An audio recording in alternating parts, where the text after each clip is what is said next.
오늘 말씀 마태복음 5장 3절 말씀입니다. 우리 한 목소리로 함께 읽습니다. 심령이 가난한 자는 복이 있나니 천국이 그들의 것이미요. 아멘. 할렐루야.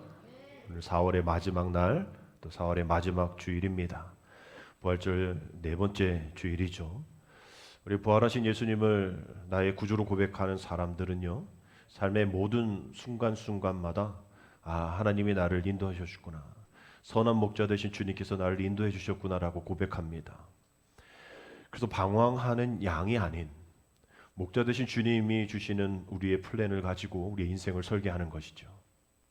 부활절 제 네 번째 주일, 우리는 부활절을 살아가고 있다. 기쁨의 50일을 또 7주를 보내며 주님이 선물로 주신 성령을 우리가 받기 위하여 기쁨의 50일을 보내고 있다 말씀을 드렸어요.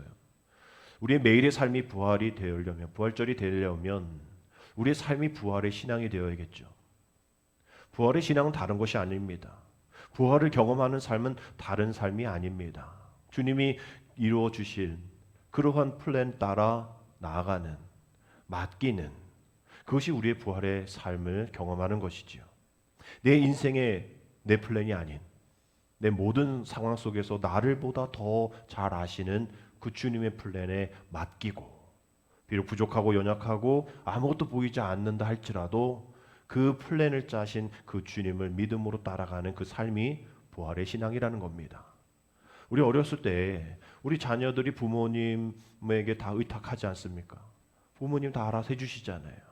그때는 우리가 잘 몰랐죠. 내가 하고 싶고 내 마음대로 하고 싶어도 오히려 그때가 더 편안했던 것을 보게 됩니다.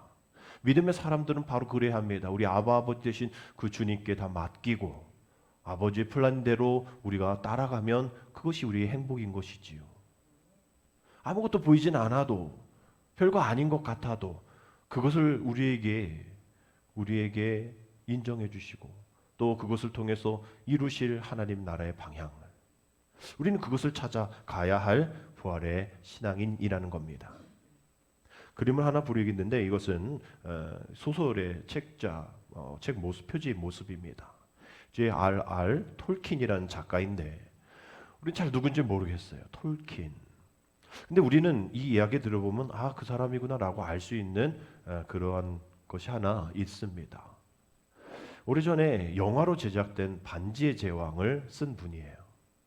이 반지의 제왕을 쓰는 중에 이 소설을 썼는데요. 이 제목은 밑에 있는 것처럼 니글의 이파리입니다. 니글이라는 화가의 주인공을 삼은 소설인 것이죠. 그 니글이라는 이름을 가진 그 사람의 이파리가 제목인 겁니다. 이 주인공 니글은 꼭 그리고 싶은 것이 하나 있었어요.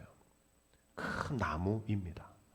그래서 큰 사다리까지 올라가야 할 그러한 크기의 큰 캔버스를 준비하고 큰 나무를 그릴 계획을 하면서 그 나무의 배경에 있는 그러한 것들을 생각하고 또 그 나무를 보는 사람들이 기뻐할 것을 생각하면서 그 계획을 세우고 그림을 그리기 위해 사다리까지 마련을 합니다.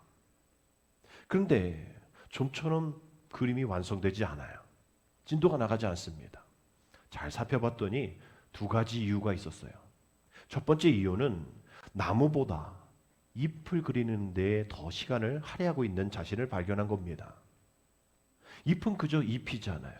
그 잎은 더 많이 있어야 그 다음에 나무도 가지도 그리고 배경도 그려야 할 텐데 그 잎 하나 그리는 것에 그 잎의 광택과 그 잎의 무늬와 또 그 잎에 맺혀진 이슬방울 그것까지 하나씩 하나씩 너무 세미하게 그것만 그리다 보니까 거기에 힘쓰다 보니까 그 넓은 캠퍼스를 채우지 못하는 거예요. 너무 시간이 오래 걸리는 거예요. 이 이파리가 지금 수천 개를 그려야 할 텐데 겁이 나는 겁니다. 그러다 보니까 커다란 캠퍼스의 상당한 부분이 비어있게 되어지는 것이죠. 두 번째, 그림이 이후 완성이 되어지지 않는 이유를 살펴봤더니 자기 자신의 따뜻한 마음이었던 거예요. 아니 따뜻한 마음이 뭐가 문제인가 할 수도 있는데 그냥 그림을 그리고 있는데 이웃 사람들이 부탁합니다. 이것 좀 해달라. 그럼 또 내려가서 해주고 또 올라가서 그림 그리려고 하면 또 저기서 부탁하면 또 어쩔 수 없이 가서 막 도와주는 거예요. 결국은 그러다가 니글이 독감에 걸리게 되어지고 또 고열에 시달리게 되어서 이파리 하나 그리고 죽게 됩니다. 그 소설은 그것을 통해서 그 니글이 죽은 후에 그 이파리 하나 그린 그림을 아무도 보지 않는다는 거예요. 그저 저 이름 없는 구석, 건물 구석에 그저 걸려있고 아무도 찾지 않는 그런 그림이었다. 그 얘기하면서 끝나게 되어지면 약간 허무와 같은 그러한 소설일 텐데 그 이야기는 거기서 끝나지 않습니다. 그 니글이 죽었죠. 천국을 가는 열차 여행길에 나섭니다. 근데 다음 정차할 곳은 니글의 마을입니다 라는 이야기를 들어요. 근데 정말 열차를 지나가는 동안 보니까 자기가 꿈꿨던 그 그림, 나무, 배경, 마을, 그 사람들이 그 마을에 있는 거예요. 죽어서 천국 가는 그 길 가운데 보게 된 환상입니다. 그러자 그 니글이 그 마을 나무를 바라보면서 오늘 설교의 제목 같은 감탄을 하게 되죠. 이건 뭐다? 선물이야. 이건 선물이야. 여러분 니글이 생전에 선물 받았나요? 못 받았잖아요. 생전에 완성했습니까? 이파리 하나. 너무나 그것만 집중하고 그것만 시간 할애했던 그런 이파리 하나. 그거 하나조차도 다 못 그려서 여기저기 불려가지고 그런 삶. 결국은 그렇게 많게 또 아름답게 그리리라라고 생각했던 그 큰 캔버스를 하나도 그리지 못하고 채우지 못했던 그 계획들, 인생의 플랜들. 여러분 그것이 다 이루어지지 않았지만 이후에 그 자신의 삶 이후에 자신의 플랜이 아닌 하나님의 플랜으로 완성되어지는 그 모습을 보고 선물이다라고 고백할 수 있는 것을 통하여서 믿음으로 해석해 보면 우리의 인생 내 계획대로 되루어지지 않고 이루어지지 않는 그 삶 속에 우리는 그저 인생이 끝날 수도 있어요. 그 인생의 플랜이 망쳐질 수도 있습니다. 그러나 이 소설에서 이야기하고 있는 것은 그 방향이 맞는다면 그 이파리를 통해서 나무가 되어지고 나무를 통해서 많은 마을들 사람들이 즐거워할 일들에 대한 그 시작점 그 방향이 맞는다면 우리의 수고는 마지막 날의 열매를 꼭 맺게 될 것이다. 이것이 우리의 선물이다라는 것을 그 소설을 통해서 알려주는 것입니다. 결국 우리의 믿음의 교회들은 모든 것을 완성해야 되는 교회인가? 완벽해야 되는 것인가? 예수님은요 제자들에게 완벽에 대한 이야기를 하지 않으셨어요. 너 좀 제발 완벽 좀 해라. 완벽해야 돼 라고 얘기하지 않으십니다. 우리 교회를 향해서도 초대교회를 향해서도 성령님께서는 하나님께서는 방향이 맞는다면 분명한 수고로움에 대한 열매는 있을 거야 라고 이야기하시지요. 이 이야기는 결국 저는 결국 여러분들은 완전하고 완벽한 사람이 아니라는 겁니다. 결국은 우리는 무엇해야 되는가? 그 잎사귀 하나, 이파리 하나 있는 것처럼 무엇을 그리게 될지 이 이파리를 통해서 어떤 것이 이 큰 컴퍼스를 채우게 될지에 대한 이정표를 가르쳐 주는 거죠. 내가 아니면 누군가 그릴 수 있게 그 목적을 또 그 방향을 제시해 주는 겁니다. 즉 그것이 하나님 나라이죠. 하나님 나라가 여기에 있다.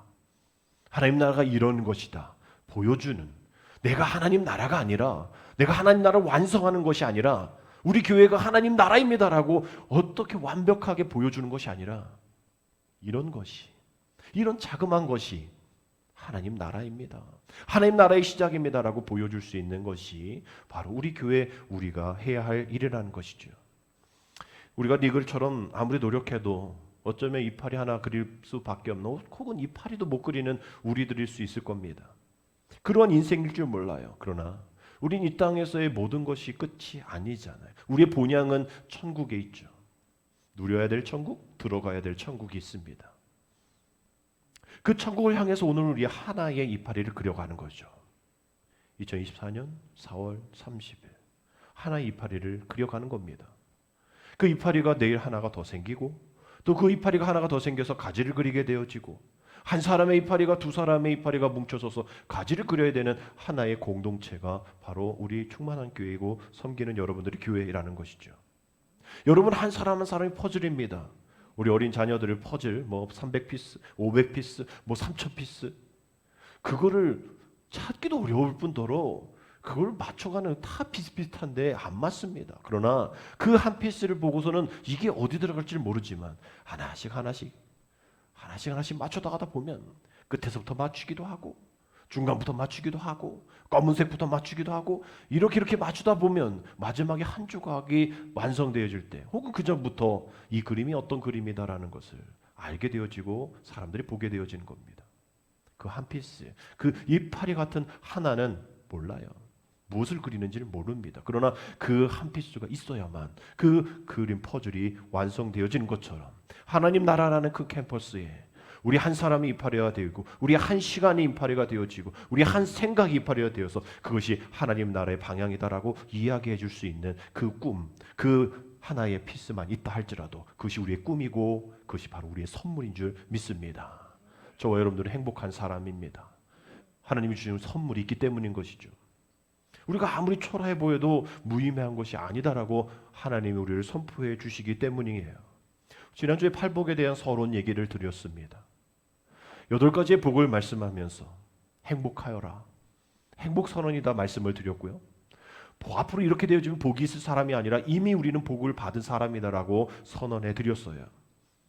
우리 인간의 행복은 무엇인가 내가 손에 쥐고 있고 갖고 있고 뭔가를 쟁취하려는 것은 아니다라고 말씀을 드렸습니다.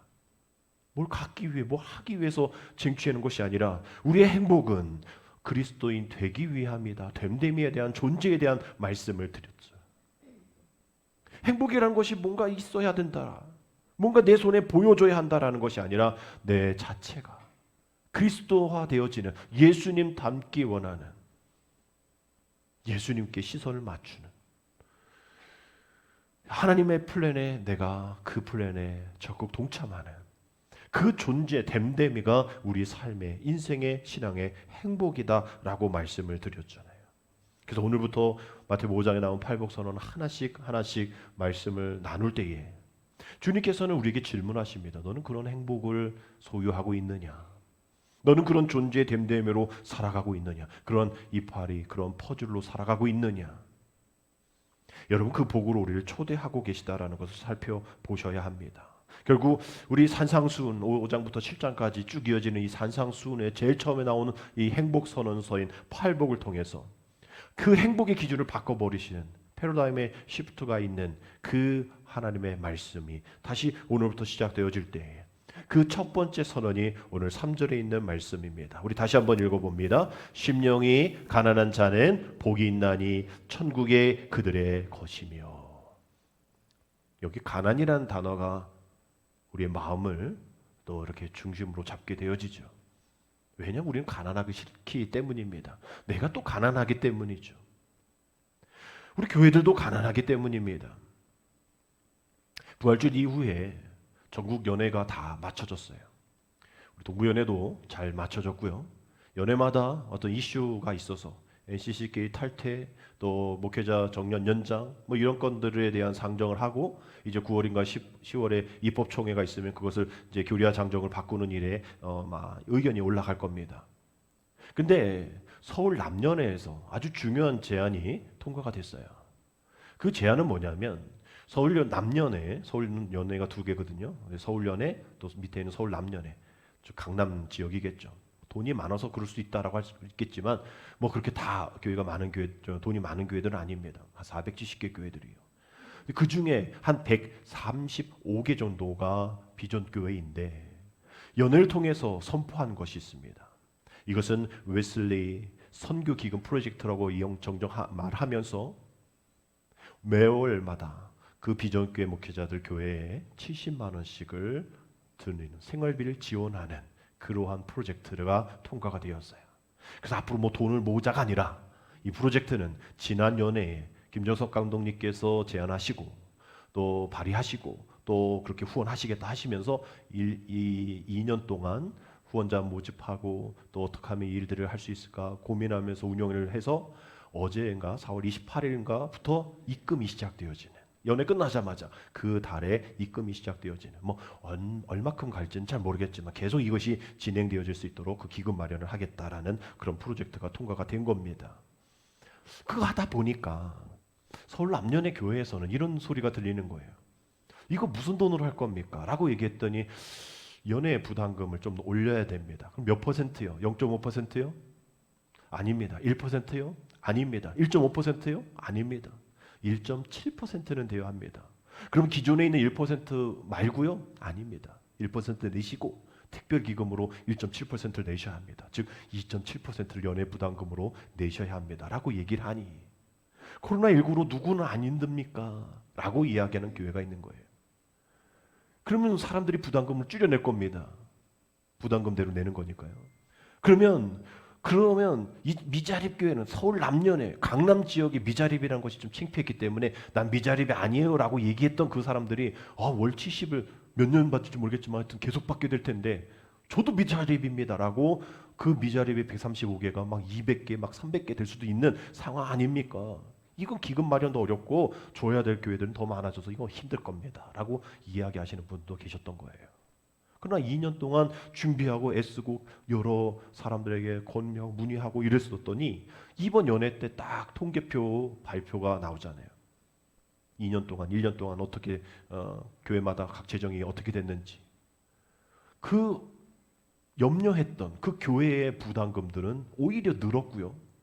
염려했던 그 미자립 교회들이 막 늘어났던라고 생각했던 그 예상들이 다 없어지고 더 미자립 교회가 줄어들었다라고 그렇게 보고가 되어진 거예요. 결국은 기후죠, 기후. 이게 기인지후라고 얘기를 하는데 이게 기나라의 걱정, 근심이라는 그러한 기나라 사람의 근심이 있었던 그러한 고대 이제 중국의 기나라에서 발생한 그런 이야기잖아요. 그 기나라 살던 사람이 매일같이 하늘을 보면서 걱정하는 거예요. 저 하늘이 무너지면 어떡해? 저 해가 떨어지면 어떡해? 저 별이 달이 떨어지면 어떡해? 기도 그렇다고 땅을 쳐다보면 이 땅이 무너지면 어떡해? 땅이 무너지면 어떡해? 이런 걱정을 하는 기나라 사람이 매일매일 근심하니까 보다 못해 다른 사람들이 얘기하는 거야. 아니야. 저 하늘이 그런 질서 가운데 하늘의 기운 가운데 해와 달, 별 무너지지 않아. 떨어지지 않아. 땅 역시 그 기운이 꽉 뭉쳐져 있어서 꺼지지 않아. 이렇게 잘 설명해 줬더니 그렇군요 라면서 안심했다는 거예요. 어떤 분은요 공사 현장 못 지나갑니다. 뭐 떨어질까 봐. 어떤 사람은 못 지나가요. 무너지지 않을까. 그런 일들이 너무 많으니까 사건 사고 너무 많으니까 또 그런 트라우마가 있을 수 있잖아요. 그런데 우리가 매일매일 그런 생각을 하면서 지난다면 되겠어요? 안 되잖아요. 어렵잖아요. 정말 그렇게 걱정했던 일들이 아무것도 아님을 걱정하지 마. 이파리 하나 괜찮아. 그 돈 문제 없어. 괜찮아. 70만 원이 안 되면 어때? 50만 원으로 하면 되지. 기금이 많이 모이지 못하면 어때? 40만 원 하면 되지. 그 액수가 중요한 게 아니잖아. 너를 위해서 우리가 기도하고 있어. 비전교회 135개를 위해서 기도하고 있어. 그 50만 원, 70만 원 별거 아닌 것 같아도 그 70만 원 벌려고 영혼 구원을 위한 일들을 하지 못하는 일들 내가 줄 테니 연회에서 줄 테니 더욱더 하나님을 향해 나아가. 그리고 너를 위해 지금도 누군가 기도하고 있다는 것을 잊지 마라고 이야기하는 그러한 위로가 있는 것이죠. 지난 금요일과 토요일 1박 2일로 우리 교사들과 함께 원주 오크밸리에서 동부연의 교사 위로회를 다녀왔습니다. 정말 귀한 은혜의 시간이었다고 해요. 짧은 일정이고 좀 비도 오곤 했지만 타이틀 그대로 많은 위로가 있었던 그런 시간들이었습니다. 거기에 이제 첫날 저녁에 강사로 온 그 양 교수님이 제 친구이고 또 제가 추천해서 이렇게 강의를 했는데 그 양 교수님이 그러한 이야기 하더라고요. 위로회, 교사 위로회에 오신 여러분들을 정말 위로합니다. 위로할 위자, 위로할 노자를 써서 주님의 위로를 드리지만 교회학교 현실이 정말 위로입니다 라고 얘기하면서 한자를 얘기하더라고요. 그 한자의 위자는 위태로울 위자예요. 위험할 위자입니다. 그리고 길노자예요. 옆에 있는 거는. 교회 학교가 그렇게 위태한 길, 그 여러분들이 교사는 위태한 길을 걸어가고 있는, 그 걸어가고 있는 이들을 또 잘 케어해야 할 교사들입니다 라고 얘기를 했습니다. 결국은 우리는 주님의 위로를 받아야겠죠. 그러나 우리는 주님의 위로를 등지고 위태한 길로 돌아섭니다.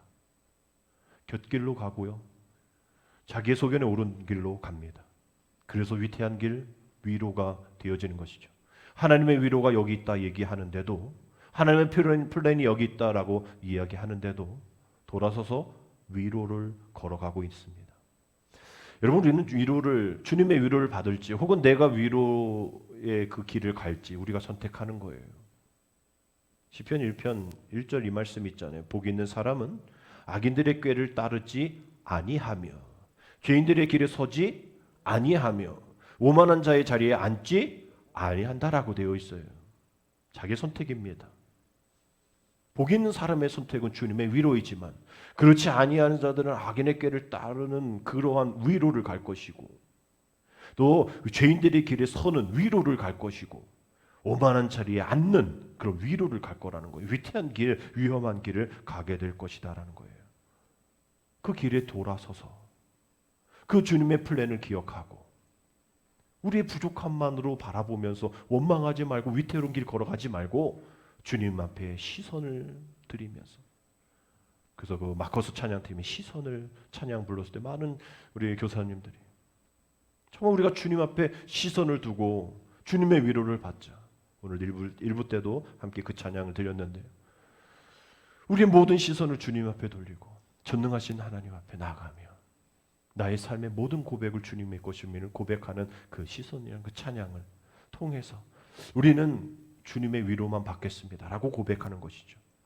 그리하여서 위로를 받는 그 삶이 우리의 삶의 행복이고, 지금 우리가 위로를 받고 있다라는 복의 사람임을 고백하면서 오늘 첫 번째 말씀, 심령이 가난함에 대한 말씀을 함께 나누려고 합니다. 심령의 가난함은 마음의 태도를 가리키는 것이죠. 분명 우리는 가난합니다. 그래서 70만 원을 받아야 생활이 되어지는 그런 교회의 목사님들이 있는 것이죠. 그러나 우리가 육체적인 가난 때문에 목회 못할까요? 우리가 가난함 때문에 믿음 생활 못할까요? 우리 주변을 보십시오. 정말 육체적인 가난에 있음에도 불구하고 주님 앞에 헌신하며 물질 드리며 시간 드리며 사명 감당하시는 분들이 더 많습니다. 결국은 육체적인 가난이 아닌 것이죠. 결국 그 육체적인 가난은 우리에게 꺼려지는 것이지만 우리가 적극적으로 받아야 될 가난은 심령의 가난입니다. 왜냐하면 우리는 하나님 앞에 나아가면 나아갈수록 우리는 심령은 가난해져야 하기 때문인 것이죠. 심령이 가난하다라는 것은 뭐 소심하다, 뭐 자신이 없다, 뭐 용기가 부족하다, 뭐 이런 얘기를 하는 것이 아닙니다. 영적인 그 가난함을 이야기하는 것이죠. 대표적인 예로 누가복음 18장 보면 바리새인과 세리의 기도가 나오죠. 바리새인들은 자신이 다른 사람들보다 아주 위대합니다, 대단합니다라고 얘기하면서 나는 뭐 토색한 것도 없고 불의한 것도 없고 가늠한 것도 없고 저런 세리와 같지도 않게 되심을 감사합니다 라면서 기도해요. 그러면서 나는 이만큼 기도했고 금식했고 이만큼 11조 했습니다 라고 아주 그냥 큰 소리로 기도를 해요. 심령이 가난하지 않는 사람입니다. 그러면서 심령이 가난한 사람 세리가 나오는데요, 멀리 서서 눈을 들어 하늘을 쳐다도 못하면서 그러나 눈을 들어서 하나님을 바라보면서 가슴을 치면서 이렇게 기도하죠. 18장 누가복음 18장 13절입니다. 세리는 멀리 서서 감히 눈을 들어 하늘을 쳐다보지도 못하고 다만 가슴을 치며 이르되, 같이 읽겠습니다. 하나님이여 불쌍히 여기소서 나는 죄인이로소이다. 아멘. 심령이 가난한 자의 고백은 쟤네가 달라요. 쟤네처럼 나는 안 살았어요. 쟤네는 불의한 사람이요 그런 사람과 같이 있지 않게 해서 감사합니다라고 고백하는 그런 사람들이 아니라 불쌍히 여겨 주옵소서 나는 죄인입니다. 나는 죄인입니다 라고 고백하는 사람들이 심령이 가난한 사람입니다. 심령이 가난해야만 하나님의 은혜가 채워지는 거예요. 난 다 했어요. 난 다 가졌어요. 난 가득 충만합니다. 세상의 것으로 충만합니다. 하나님의 것이 들어갈 자리가 없는 것이죠. 여러분, 안타깝게도 믿음의 사람이라고 하는 사람 중에 우리 주변에도 심령이 가난하지 못한 사람이 가득 있습니다. 간혹 있습니다. 마음을 비우지 못한 거죠. 무엇인가 다른 것으로 가득 채워져 있는 겁니다. 그러니 아쉬운 게 별로 없어요. 기댈 데가 많으니까. 하나님 앞에 또 자랑하고 싶은 것을 많습니다. 그래서 하나님의 말씀이 내 명 깊은 곳에 들어오지 못하는 것이죠. 가난, 정말 세상 사람들에게, 우리에게, 현대인에게 매력 없는 말 중에, 단어 중에 하나입니다. 근데 아예 누가복음 6장 20절에는요 노골적으로 그냥 심령이라는 단어를 아예 빼버렸어요. 예수께서 눈을 들어 제자들을 보시고 이르되 너희 뭐하는 자는 가난한 자는 복이 있나니 하나님이 나라가 너희 것이며 라고 얘기를 합니다. 아예 심령이라는 단어도 빼버렸어요. 그러다 보니까 야 이거 뭐 정말 돈이 없는 가난한 사람에 대한 얘기를 하나 보다라고 이야기할지 모르겠지만 원어로 보면요 이 가난이라는 두 단어가 있습니다. 헬라어로 푸토코스라는 단어가 하나 있고요. 하나는 페네스라는 단어가 있어요. 똑같은 가난이지만 이 푸토코스의 가난은 절대적인 가난입니다. 좀 이따 말씀드리겠고요. 페네스의 가난은 우리가 어떤 사람들을 볼 때 저 사람은 아주 부자인데 나는 저 사람보다 가난해 라고 얘기하는, 그러나 뭐 여전히 내 집 있고 삼시세끼 밥을 먹을 수 있고 월급을 받고 뭐 이런 상대적인 가난이 이 뒤에 있는 페네스인데, 이 누가복음과 마태복음에 나온 이 가난은 푸토코스, 전적인 푸토코스예요. 이 푸토코스의 의미는 절대적인 가난입니다. 그저 저 사람보다 내가 좀 가난해가 아니라 파산지경에 처한 절대적인 가난이에요. 파산. 여러분 혹시 주변에 파산당하신 분 계십니까? 이거는 자기가 해결할 수 없어요. 뭐 은행이든지 뭐 이렇게 다 잡혀가지고 자기 월급도 다 뭐 들어가고 뭐 있는 거 다 딱지 붙이고요, 맞죠? 다 자기가 할 수 있는 일은 해봤으니까 했는데 안 될 지경이 파산 지경이잖아요. 푸토코스, 가난, 파산 지경에 다른 사람의 도움을 의지하지 않고서는 도저히 생존 그 자체가 불가능한 그 가난이 푸토코스, 그 심령의 가난함이에요. 여러분 그 얘기는 뭡니까? 나는 하나님 앞에 파산당했습니다. 하나님 앞에 파산당한 사람처럼 스스로 내가 설 힘이 없습니다 라고 인정하는 거죠. 파산 신청하잖아요. 나는 이제 해봤는데 안 돼요. 나 좀 구제해 주세요. 구제 신청하고 파산 신청하는 거예요. 개인 회생 신청하는 거예요. 이제 나는 안 돼요. 나 좀 어떻게 해주세요. 이것이 바로 하나님 앞에 파산당한 자의 모습처럼 푸토코스의 모습으로 나아가는 겁니다. 하나님 없이는 살 수 없다라고 고백하는 그런 심령의 가난함인 것이죠. 시편 42편 1절의 말씀처럼 하나님이여 사슴이 시냇물을 찾기에 갈급함 같이 내 영혼이 주를 찾기에 갈급하나이다. 이 고백을 했던 다윗처럼 우리 영적인 가난함이 푸토코스가 있을 때는 더 주님 앞에 가는 거예요. 주님만이 해결해 줄 수 있으니까. 저는 목말라 있습니다. 주님을 향해 목말라 있습니다. 갈급합니다. 제겐 주님밖에 없습니다. 아무것도 기대할 곳 없습니다. 내 안에 아무것도 없습니다. 오직 주님만으로부터 모든 것을 기대합니다. 나는 주님이 필요합니다. 나는 주님을 전적으로 믿습니다. 라고 고백하는 그 가난함이 푸토코스인 거예요. 여러분 이러한 심령의 가난함이 저와 여러분들의 삶 가운데 있는지를 물어보십시오. 내가 예수님이 필요한가? 내가 푸토코스의 가난함이 있는가? 그저 상대적인 가난함으로 살아가고 있지는 않은가? 여러분 이것이 우리의 마음 가운데 담겨져 있고 우리 신비 가운데 새겨져 있다면 나는 하나님 나라에 심령의 가난함 아니고선 들어갈 수 없다라는 그러한 자각을 하게 됩니다.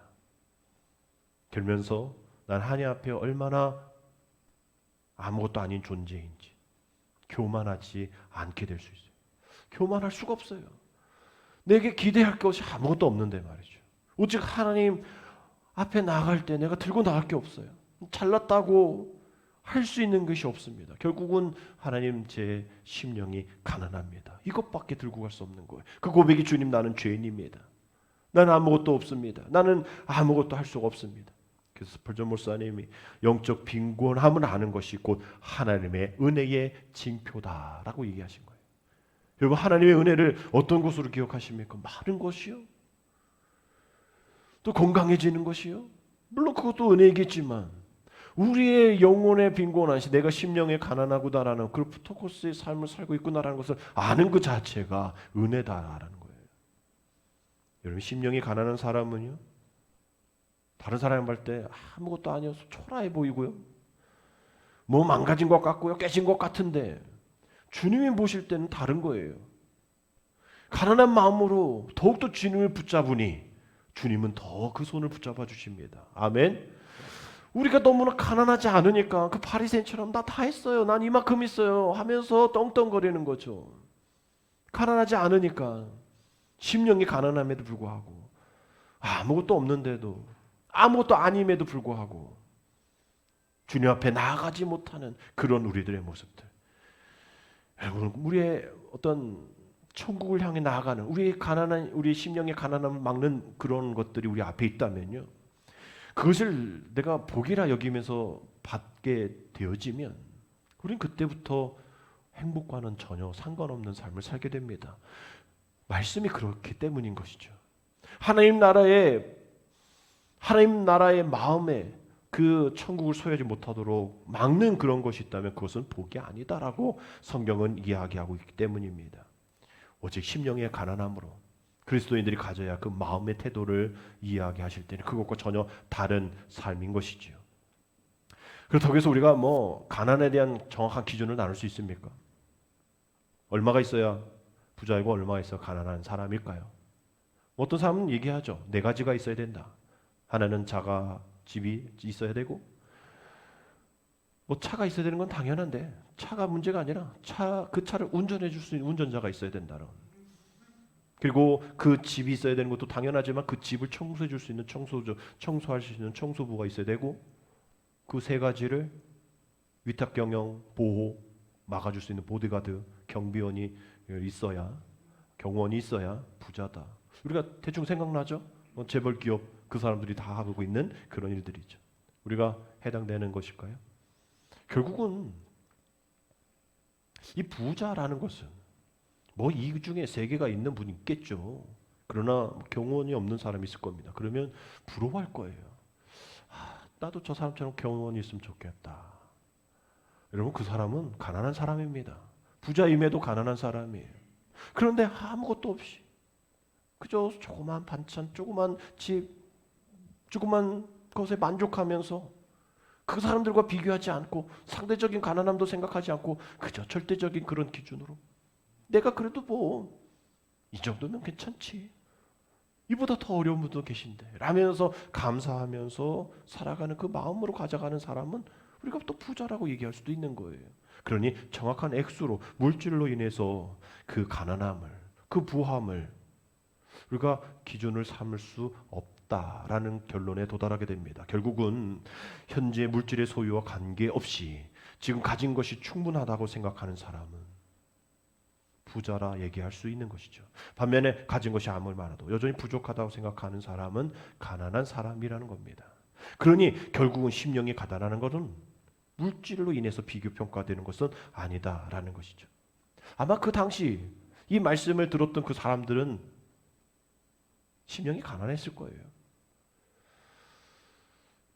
그래서 그들에게는 이 말씀이 좀 더 현실적으로 다가왔을 겁니다. 근데 우리에게는 이 가난이란 단어 자체가 싫어요. 없었으면 좋겠어요. 지금 내가 이렇게 살아가는 거 가난을 벗어나기 위해서 살아가는 것인데 왜 자꾸 가난해지라 얘기하는가? 우리는 계속 물질적인 그런 개념으로 생각하게 됩니다. 그러나 심령이 가난하지 않아서는, 심령이 가난하지 않고서는 이 자리로 갈 수 없다라고 주님께서 말씀하시는 그 자리는 어디입니까? 천국이죠. 천국은 심령이 가난한 자들에게 주어진 것이다 라고 얘기해요. 우리 믿음의 사람들 왜 교회 다닙니까? 라고 얘기하면 천국 가기 위해서라고 얘기하시는 분들 많으시죠. 죽어 들어가야 될 천국이죠. 그러나 우리는 이 땅 가운데 누려야하면서 보내야 될 천국이 있습니다. 하나님의 뜻이 이 땅 가운데 이루어지게 하소서. 우리 주기도문의 기도의 제목과 마찬가지인 것이죠. 우리 이 땅 가운데 누리며 살아가야 할 천국이 있고 죽어서 들어가야 할 천국이 있습니다. 이 땅 가운데 그냥 지옥 같은 삶을 살고 천국 간다? 말도 안 되는 거죠. 이 땅 가운데 천국을 이루어가는, 우리가 쉬운 예를 들면 어디 아파트를 들어가기 위해 모델하우스를 들어가잖아요. 거기에서 이렇게 지은다 하면서 그것을 보면서 그 아파트를 생각하듯이, 아직 안 지어진 아파트를 기억하듯이 이 땅에서의 우리 삶도 천국을 모형으로 보여주는 삶을 살아가고, 이제 진짜로 들어가야 할 그 천국 가운데 그런 삶을 누리며 삶을 살아가는 것이 우리의 천국과 개념입니다. 그러니 그 천국은 심령이 가난한 자들이 들어갈 수 있다라고, 그것이 천국을 저희 것입니다라고 고백하는 것이죠. 그러면 천국은 무엇입니까? 우리 세례요한 예수님께서 사역을 시작하실 때마다 하셨던 고백, 회개하라, 무엇이 가까웠다? 천국이 가까웠다라고 고백했던 그 천국은 무엇입니까? 천국이 가까이 왔대요. 뭡니까? 공간입니까? 뭔가 어떤 물질입니까? 어떤 시간입니까? 그 모든 것이 아닌 천국은 하나님의 직접적인 다스림이 천국입니다. 아멘? 따라합시다. 천국은 하나님의 직접적인 다스림이다. 하나님의 직접적인 다스림이다. 이 땅 이 시간 오늘 하나님이 우리를 다스려 주시면 이곳이 천국입니다. 내 안에 하나님이 나를 다스려 주시면 내 마음이 천국입니다. 지옥과 같다고 얘기하고 전쟁터와 같다고 생각하는 그 가정과 직장도 주님이 함께 하시고 주님의 다스림 가운데 주님의 플랜으로 나아가시면 그곳이 어디다? 천국입니다. 그 천국을 누린 자만이 들어갈 천국으로 들어갈 수 있는 것이죠. 죽기 전까지 마음대로 살다가 죽기 전에만 어떻게 뭔가 잘 해보겠다, 아닌 거예요.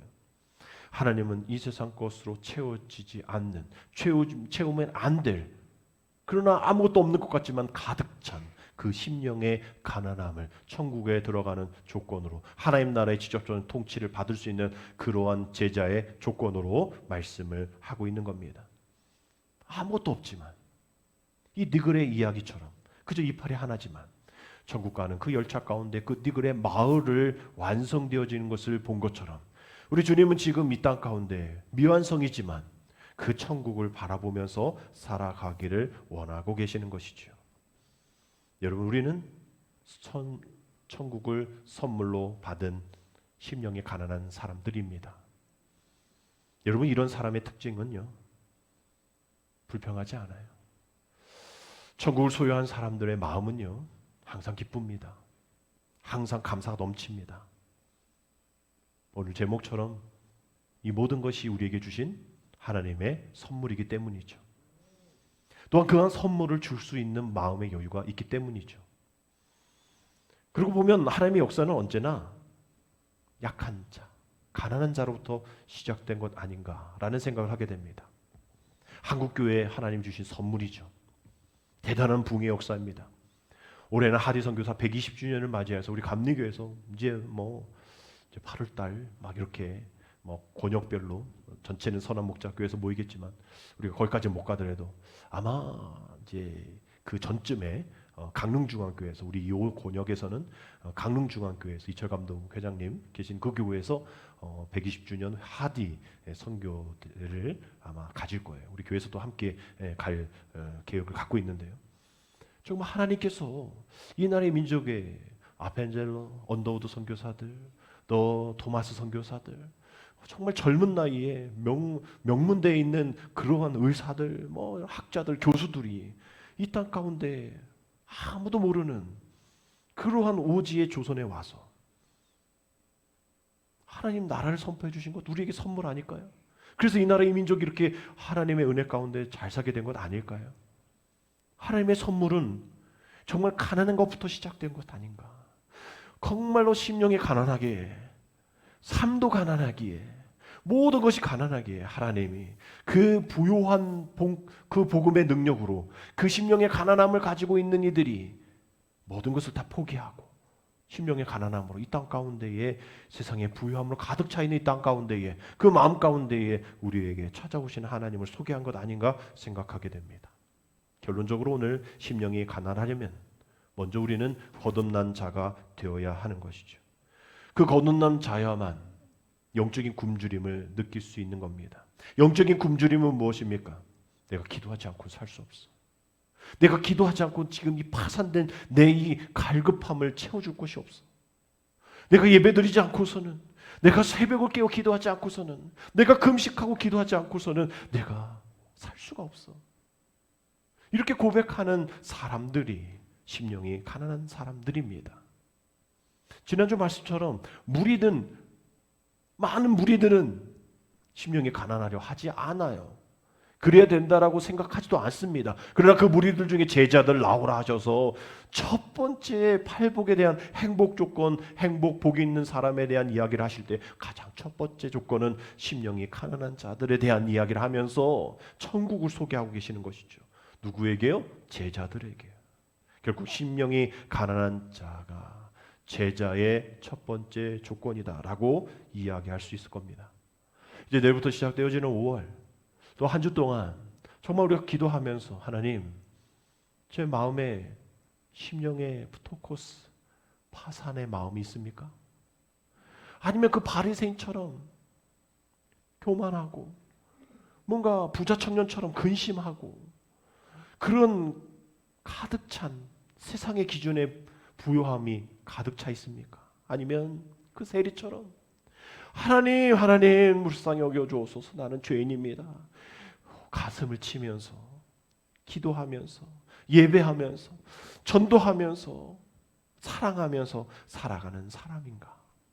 우리 5월 시작되어지는 한 주 정말 우리의 영적인 겸손함과 영적인 갈망이 있는 우리 한 사람 한 이파리 한 퍼즐이 되어서 지금은 보이지 않지만 이거 뭐 하는 거야? 이거 왜 이래? 라고 우리는 불평하고 싶지만 우리 모두가 다 심령에 가난한 자 되어 하나님의 플랜에 맡기고 그 플랜을 인해서 가진 것 없고 힘들고 어렵지만 우리는 행복한 사람입니다.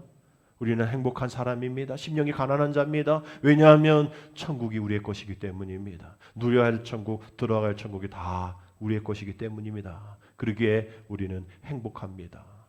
그러기에 우리는 감사합니다. 그러하기에 우리는 기뻐합니다라고 모든 이들에게, 내 자신에게, 우리 가족들에게 당당하게 선포하는 심령의 가난한 자들 되어지기를, 그래야 천국을 소유한 자들 되어지기를 주님의 이름으로 축복합니다. 기도드립니다. 하나님, 복음을 받아들여 제대로 주님을 만나 마음과 영혼이 가난해지기를 원합니다. 우리가 불행의 조건이라 생각하는 것들을 오히려 행복의 요소가 됨을 깨닫게 하시고 심령이 가난한 상태가 되어 자신이 하나님의 도움 없이는 아무것도 아님을 철저히 깨닫는 우리 모두가 되게 하여 주옵소서. 오직 하나님만 채워줄 수 있는 하늘의 신령한 복을 누리며 주님의 부유하심을 경험하는 귀한 한 주 되어지게 도와주옵소서. 예수님의 이름으로 감사하며 기도합니다. 아멘.